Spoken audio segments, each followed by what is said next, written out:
तर आज बऱ्याच दिवसांना पाऊस पडला, तसं सकाळपासून उकडच होतं बरं का. आणि आज पाऊस लय पडला बद सगळं पाणीच केलं. आणि इकडे मी वाईज मज्जा करत होतो. त्यानंतर म्हटलं वातावरण मस्त आहे, वाई डोंगरावर जाऊन येऊ आणि तिथनं वाईज गावाचा व्ह्यू कसा दिसतोय ना ती बघू. मग पळत डोंगरावर आलो आणि एका दगडावर मस्त उभं राहिलो. आणि इथून बघा काय भारी दिसते गाव, सगळीकडे हिरव गार दिसते. आणि डोंगरावर पण मस्त गार हवा सुटलेली एकदम फ्रेश. ती बघा आजी बाजरी बघायला लागली या, पावसामुळे कुठं पडली नाही ना ती. त्यानंतर आलो पळत खाली. आता घरी आलेला एक बॅनर बनवून पाठवला, तर दुसरा एक बनवायचा होता, मग घेतला बनवाय. आता हे बघा दादा, हे एक छान कार्य चालू द्यात. त्यानंतर मी आलो आपल्या पाहुण्यांच्या घरी. आता घरी आल्यावर आपलं मगाचं राहिलेलं काम पूर्ण केलं. आता भैया बघा काय प्रश्न विचारतोय.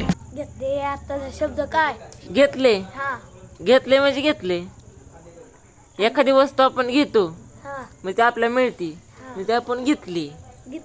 घेतली. भैयाचा प्रश्नाचं उत्तर बघू नंतर. चला भेटूया पुढच्या व्लॉग मध्ये. बाय.